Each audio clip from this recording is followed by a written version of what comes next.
Assalamualaikum warahmatullahi wabarakatuh. Nama saya Nurjadi Sofia binti Nurzuddin. Metrik IT saya 2022-970405. Hari ini saya akan present tentang Read Engineers. Pada hari ini, China diperintah oleh ahli jujera atau dikenali sebagai Read Engineers. Berikut merupakan bendera Soviet Union.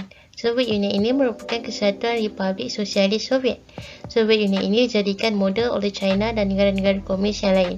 Ia dipimpin oleh mereka yang mempunyai ijazah dalam bidang kejujeraan. Berikut juga merupakan negara-negara yang menjadikan Soviet Union sebagai model.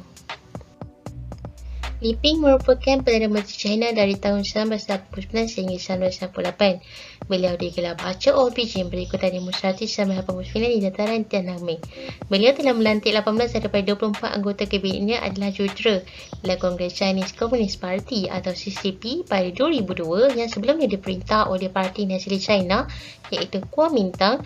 Kesemua 9 pemimpin tertinggi parti adalah jujera.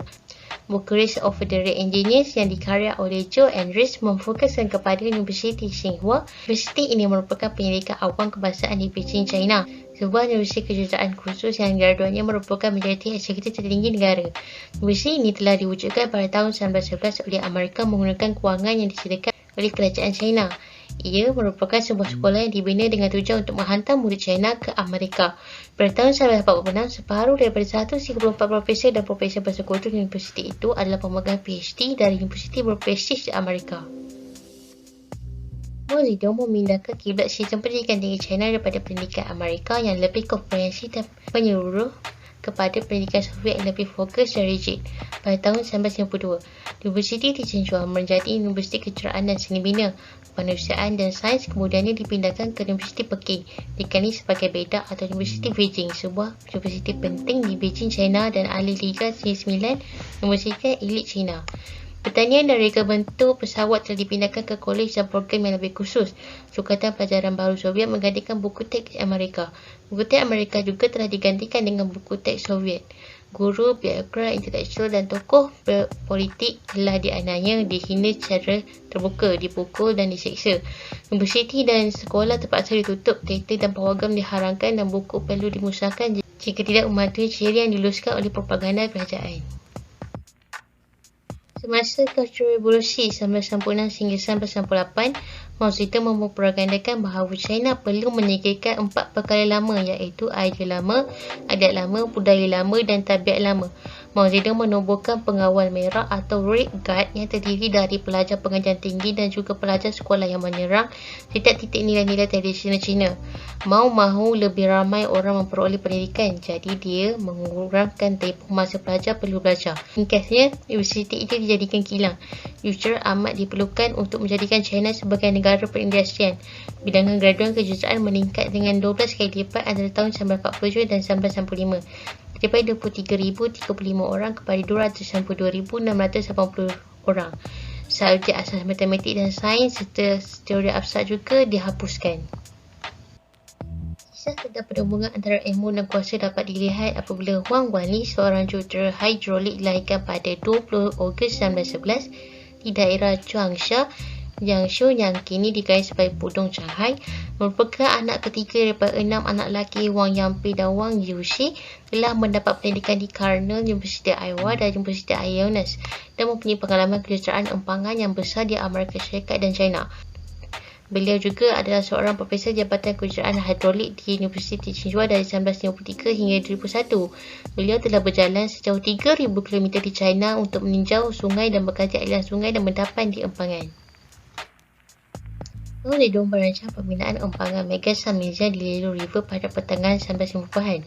Usaha besar ini akan menjadi bukti kebilangan Parti Komunis China Soviet yang tidak mempunyai kebebasan berfikir bertanggungjawab untuk semua reka bentuk dan kecakapan empangan.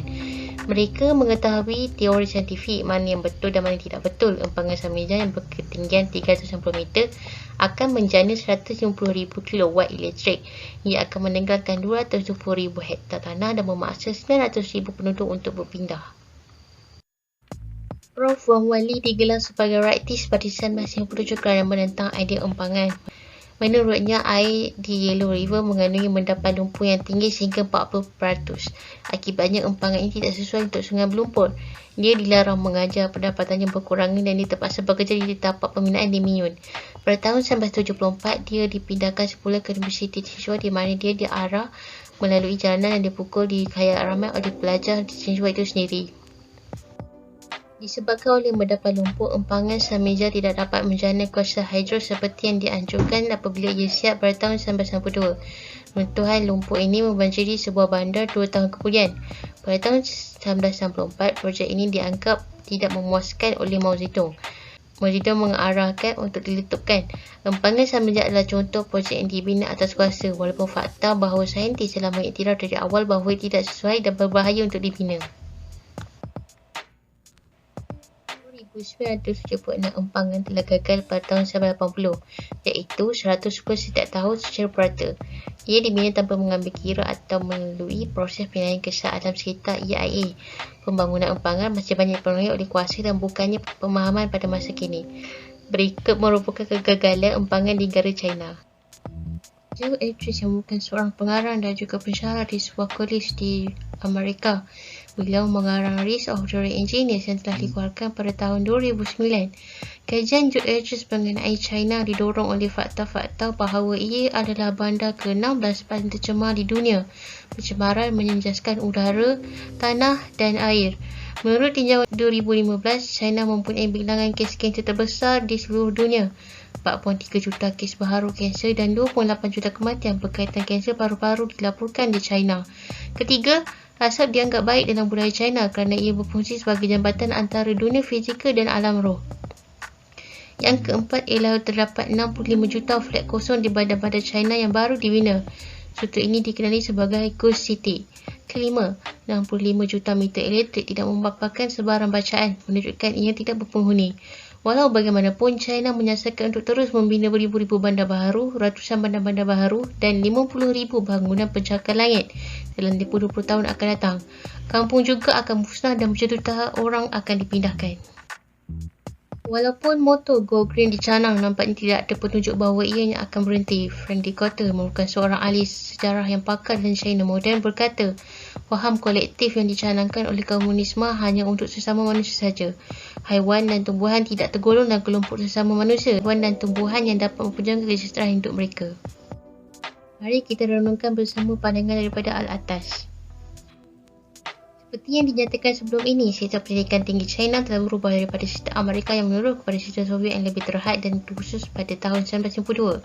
Pengkhususan atau specialization memang perlu untuk seseorang jadi mahir kerana tidak mungkin seseorang menjadi pakar dalam semua bidang.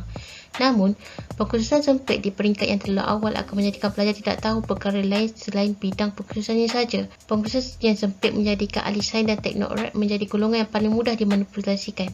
Seperti yang diungkapkan oleh bekas Presiden Universiti Harvard Henry David Aiken. Orang yang pakar dalam suatu pertukangan atau kemahiran akan sukar untuk beralih kepada suatu kemahiran lain, disebut oleh Ibn Khaldun dalam Muqaddimah.